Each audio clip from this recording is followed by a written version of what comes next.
Hello guys, welcome and welcome back to my YouTube channel that Bengali नखरा।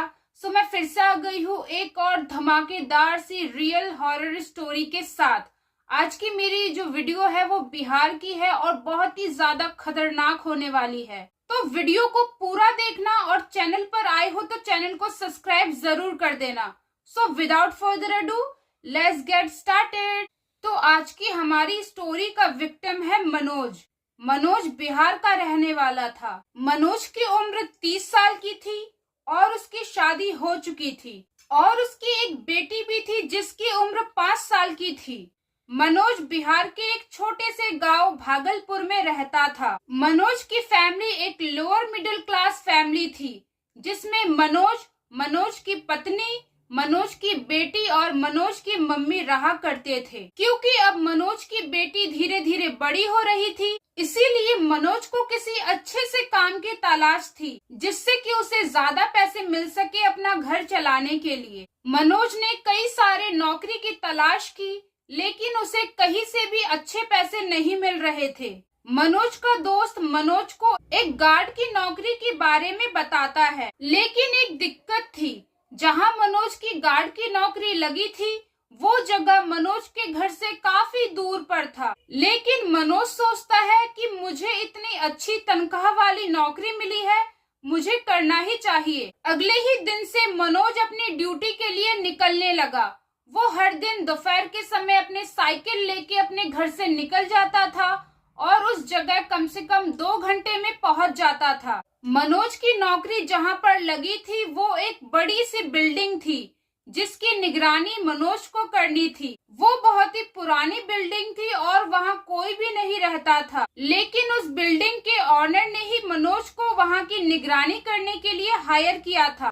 मनोज हर दिन ही रात को उस बिल्डिंग की निगरानी किया करता था। मनोज को अपनी नौकरी में लगे हुए अब करीब 6-7 दिन हो चुके थे। एक दिन की बात है, रात के करीब 12-1 बज रहे होंगे। मनोज क्या देखता है कि एक औरत है जो बिल्कुल दुल्हन की तरह तैयार हो रखी है और उसने बड़ा सा घूंघट लिया हुआ है और वो धीरे धीरे उस बिल्डिंग की ओर घुसने की कोशिश कर रही थी। मनोज तुरंत से उस औरत को रोकता है और उससे कहता है कि आप अंदर कहाँ जा रही हो, वो भी इतनी रात में। वो औरत मनोज के किसी भी सवाल का कोई भी जवाब नहीं दे रही थी, बस चुपचाप से खड़ी थी। ठीक है।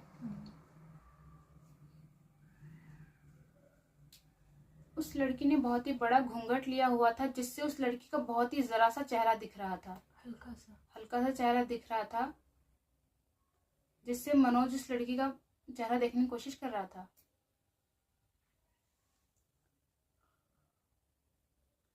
उस लड़की ने एक बड़ा सा घूंघट ले रखा था जिसमें से मनोज उसका चेहरा देखने की कोशिश कर रहा था और अचानक से वो कहीं गायब हो जाती है।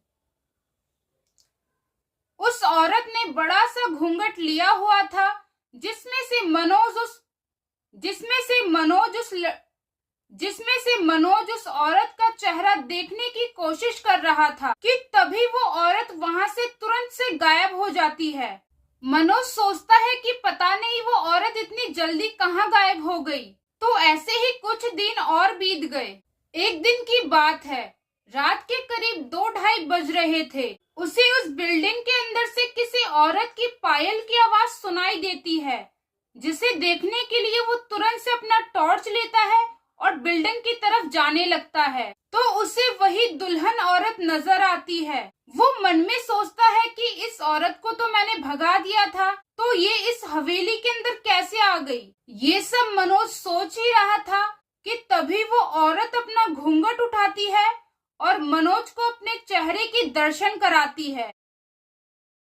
मनोज उस औरत का चेहरा देखकर हक्का बक्का रह जाता है। उस औरत का पूरा चेहरा जला हुआ था और उसकी आंखें भी नहीं थी। वो औरत इतनी ज्यादा डरावनी और खूंखार लग रही थी कि मनोज उसे देखकर तुरंत ही बेहोश हो जाता है।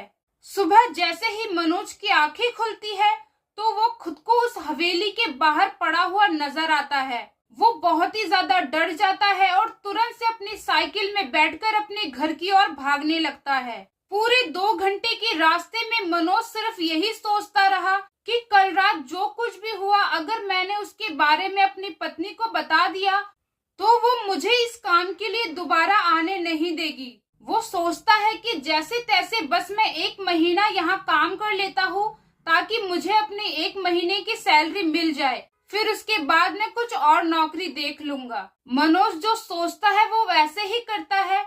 वो अपनी पत्नी को कुछ भी नहीं बताता और डरते हुए अगले दिन दोबारा वो काम के लिए आ जाता है। वो औरत अब मनोज को हर दिन दिखा करती थी और बहुत ही ज्यादा खूंखार हो गई थी। वो औरत उस हवेली के अंदर चीजों को जोर जोर से फेंका करती थी। कभी वो बहुत ही जोर जोर से हंसती थी तो कभी रोती थी, लेकिन मनोज ना चाहते हुए भी डर डर के बस इन सब आवाजों को सुनता रहा। वो औरत रोज मनोज की तरफ देखती थी और जोर जोर से हंसती थी, लेकिन कभी भी उसने मनोज का कोई भी नुकसान नहीं किया था। मनोज को अब अपनी नौकरी में पूरे 1 महीने हो चुके थे। वो अपने 1 महीने की तनख्वाह लेता है और अपने घर वापस चला जाता है।